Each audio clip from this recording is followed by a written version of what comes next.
Welcome and thank you for joining our week-long celebration of Johns Eastern's 75th anniversary. My name is Brenda Bergeron, and today I have the pleasure of introducing you to our President and CEO, Don Lederer. Hi, Don. How's your day going so far? Good, well, Brenda, good to talk to you. Great. Well, let's get started. This year, we celebrate Johns Eastern's 75th anniversary. What thoughts and emotions come to mind when you think about that?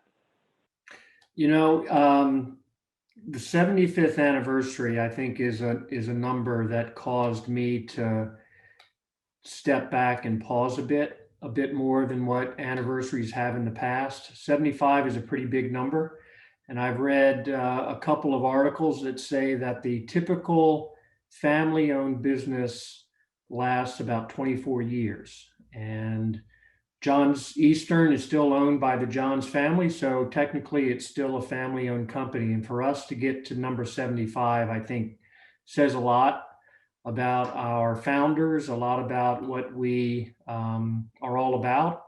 Says a lot about the leadership we've had and the employees that have been with us for 75 years or throughout our 75-year history. And I don't know, I'm amazed. After 75 years, we are still a family-owned company. We are still specializing in what we were doing 75 years ago, and that means providing claim service to a whole slew of different organizations. I think it's really something to be very proud of, very exciting. Indeed, we do have a lot to be grateful for, indeed. Well, you joined, I see, Johns Eastern in 1984, and this year marks your 37th year with Johns Eastern. Take us back to your first day in your professional growth with Johns Eastern. Yeah, it seems like it just happened a little while ago, but 37 years is a pretty healthy career. And back then, we had an office in Towson, Maryland, which is where my training took place. I was living in Southern Maryland at the time. So I had about an hour and a half drive to work my first day. And the gentleman that hired me, Norm Sensinger, was one of our vice presidents at the time. He's also the gentleman that did my initial 2-week training. I was hired with 2 other adjusters. One was going to go to our Philadelphia office. The other one was going to be assigned to our Towson office, and I was going to be assigned to an office we had at the time down in Bethesda, Maryland. So for 2 weeks, we worked with Norm, and he taught us the basics: how to review insurance coverages, how to take statements, how to do scene investigations, what the life of a claims adjuster was all about. And so Norm not only started my training, but he's a mentor that I had for probably a good 20, 25 years of my career. Definitely stepping stones that certainly became milestones on your career path. Exactly, yes, yep. Excellent. Yeah. What were your visions in 2020, and how have you met them or even surpassed those visions to date? Well, we are probably no different than most companies. We get together at the end of a year to start planning for the upcoming year. So in 2019, when we were setting goals and initiatives for 2020, we obviously had no idea that we were going to be hit by a pandemic. And then late February, early March, COVID-19 became a part of everybody's vocabulary. And then probably mid-March, everything really just changed, both in our personal lives as well as in our business lives. And we had to make some major changes in terms of how we operate. We went from having the majority of our people working in offices to having 85 to 90% of our people working from home. That change took place probably in a matter of days. And I won't say that it was an easy transition, because I don't think anything that COVID has done has been easy, but it went rather smooth. And I think we have a lot of credit. A lot of credit for that goes to the planning that we did every year prior to that, when it comes to business continuity planning and all the work that our IT department did in preparation for something that may happen that would prevent us from working in an office. We had no idea that we would ever have to deal with something that would impact every office at the same time. But it went pretty smooth, and our employees were fantastic. They stayed focused on what they were doing, stayed focused on their responsibilities, and were able to manage going to an office every day now to working from home. Many of them had to work off kitchen tables and countertops, and but the fact that we still got the work done, I think, is a testament to the kind of people and the quality of people that we have working at Johns Eastern. And if anyone had told me in March that at the end of 2020, we would have had a good year or just an average year, I would have probably told them that might be wishful thinking. But fortunately, we were able to stay focused. We had a strong year. Our employees really stepped up to the plate and made it a very, very successful year for the company and for our clients. Agreed. They definitely did step up to the plate. And I think they also demonstrated how adaptable they could be, throw on a different hat when needed. Exactly. Yeah, it was a lot to be proud of our employees. Very true. In what different ways has Johns Eastern grown over the past 15 years? Yeah, when that topic comes up, I think my first response is that the last 10 to 15 years has really been an exciting time to be a part of Johns Eastern. We have seen growth in every part of the company over that time span. And some companies typically can say that over that period of time, they've seen growth in one area. Maybe they've stayed constant in another, but we can actually say that we've seen growth in every major business unit that we have. Our TPA unit has just really flourished in so many different areas. Our governmental, municipality, school board book of business has continued to grow in Florida. We've had that business since the early 80s, but we continue to find ways to bring on new business in Florida. Over the last several years, we've taken that type of business and service offerings, and we've extended it outside of Florida. So we now have some school board and governmental clients in Georgia, the Carolinas, Virginia, Maryland, Pennsylvania, and that's just going to continue to grow for us. So that's exciting. The TPA business that we do in our excess and surplus lines book of business, that has flourished over the last 10 to 15 years. A lot of that work comes to us from our business partners in London, as well as some select domestic carriers in the United States. That unit has just taken off over the last 10 to 15 years. And I don't see any reason to think that it's not going to continue to grow. Most recently, we've brought on a couple of major corporations that have large SIR programs. That's given us an opportunity to handle multi-state books of business for one client, which is also exciting for us. So we have gone from handling just predominantly regional or local business to now being able to say that we're handling local, regional, and national accounts on the TPA side of things. That's very exciting for us. And then on the field side, which we've been doing for the full 75-year history of Johns Eastern, the field adjusting work, that continues to also grow, not just in the areas where we've been located for years, areas like Florida, Virginia, Maryland, and Pennsylvania. We've been in those areas for longer than I've been here. But we've now gone into areas like the Carolinas, Georgia, Texas, the New England states. So we are finding ways not only to grow where we've been located for years, but we're finding ways to expand our geographical footprint, which is very exciting, not just for the growth perspective, but it's exciting because it gives our employees additional opportunities to have some really good careers. Absolutely, absolutely. So tell me, what is your favorite part of your job? What excites you most? Two things. I had a lot of good leaders, a lot of good mentors throughout my career that helped me succeed. So I love it when I see employees within the company succeed, whether it's passing a IIA class, or getting a designation or getting a pat on the back from a client or earning a promotion. I think a good leader wants to see the people that they are leading succeed. So when I see employees achieving their goals and accelerating their career, I get pretty excited about that.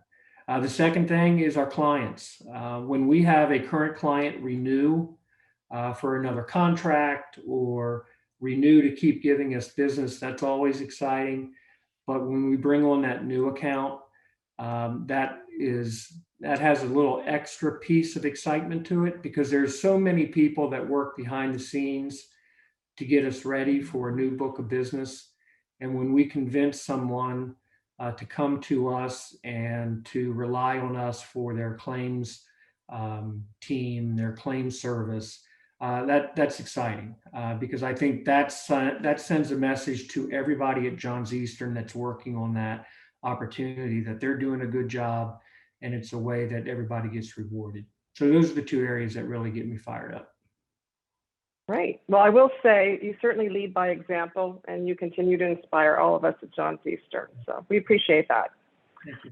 What other CEOs or individuals do you look up to, and who has inspired you to have the work ethic that you have? Who is your business role model? Yeah, I'm not a big reader, but the one type of book that I do enjoy reading are books on leadership and books on management. So people like John Maxwell, Andy Stanley. I know I've forgotten Senec's first name, but those are the three authors that I like to pull from in terms of reading. I also like to listen to podcasts for leadership tips. All of that stuff, some of it doesn't apply to who I am as a person or who I am as a leader or what we do at Johns Eastern. But oftentimes it will challenge me to think outside the box, or maybe challenge me to look at something a little bit different, or give me a fresh idea as to how we can do things differently at Johns Eastern, especially in terms of leading our people. So I get a lot from that, and I spend an awful lot of time doing that. In terms of personal mentors that I've had in my career, I would probably put Ken Johns and Norm Sensinger at the top of that list. Starting with Norm being the individual that hired me. He really taught me early on the importance of relationships. He taught me probably on the day one or day two of training that I was entering a industry that was completely built on relationships. And even though that was 37 years ago, I think it's still true today. And he emphasized to me that the relationships with the people you work with and the relationships with your clients will impact your career more than you'll ever imagine. And I think that's very true. He taught me the importance of clients and the importance of the relationships with those clients. And then with Ken, I've known him obviously the full 37 years I've been here. And I just think he is a remarkable person, a good family man, a smart business guy. And he taught me the importance of keeping both of those in balance. So those two, in terms of my personal career, have been probably the top two mentors that I've had over the last 37 years. What is the best leadership advice you have ever received? Listen, learn, and then lead. I will not pretend to have been a very good leader. When I first had an opportunity to be a manager, I had a lot to learn. I still think I have a lot to learn because I think when you're leading people, you never stop learning, and you can always look to get better.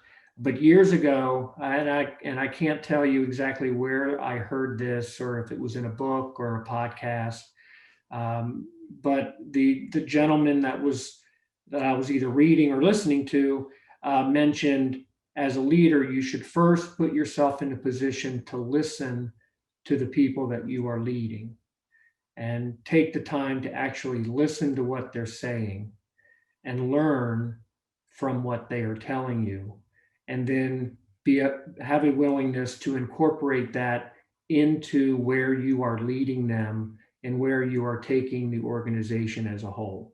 And I just found that to be very powerful, because what that tells me is I shouldn't just always assume that I know what's best. I shouldn't always assume that I have the answers.